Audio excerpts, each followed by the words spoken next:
নমস্কাৰ বন্ধুসকল, ইতিমধ্যে NRC দ্বিতীয় খচৰা প্ৰকাশ পাইছে আৰু দ্বিতীয় খচৰাত আপোনাৰ নাম আছে নে নাই সেই বিষয়ে কেনেকৈ চাব ইতিমধ্যে বহুতে অৱগত হৈছে। আপোনালোকে NRC সেৱা কেন্দ্ৰত যায় নাইবা ফোন যোগে SMS কৰি নাইবা ৱেবছাইটত কেনেকৈ চাব পাৰি ইতিমধ্যে আপোনালোকে জানিছে। এতিয়া ৱেবছাইটত কেনেকৈ চাব সেই বিষয়ে আমি এটা সৰু ভিডিঅ' বনাবলৈ চেষ্টা কৰিছোঁ।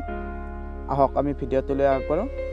আপোনালোকে মই ইতিমধ্যে ভিডিঅ'টোৰ আগত কেইটামান ৱেবছাইট দিছোঁ, সেই ৱেবছাইটৰ যিকোনো এটাত খুলি ল'ব। তাৰ পাছত আপুনি মই এইটো খুলিছোঁ www.nrc.assam.in খুলিছোঁ। তাৰ পাছত খুলি লৈ ইয়াত যাব।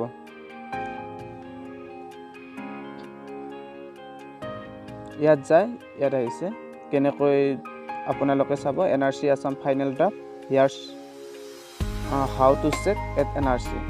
এইটো ৱেবছাইট খুলি ল'ব। খুলি লৈ এনেকৈ আহিব, click here to check the status of your ARN, অৰ্থাৎ এপ্লিকেশ্যন ৰিচিপ্ট নাম্বাৰ।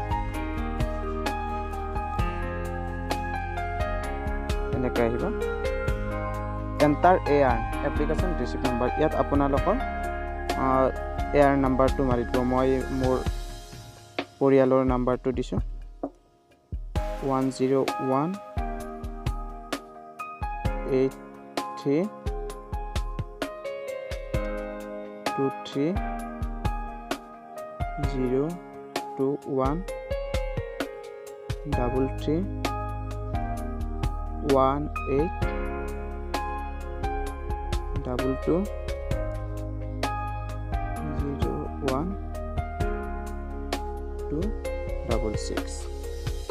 ঠিক আছে। ইয়াৰ পিছত ইয়াত যিটো কেপচা দেখুৱাইছে এই কেপচাটো মাৰি দিব, মানে টাইপ কৰিব 16XSAW।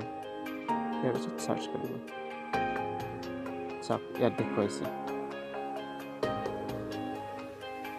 ডিষ্ট্ৰিক্ট নলবাৰী, চাৰ্কল পশ্চিম নলবাৰী, ধৰিয়া। মোৰ দেউতাৰ নাম, মাৰ নাম, মোৰ নাম, ভাইটিৰ নাম। ঠিক আছে, ধন্যবাদ। আপোনাৰ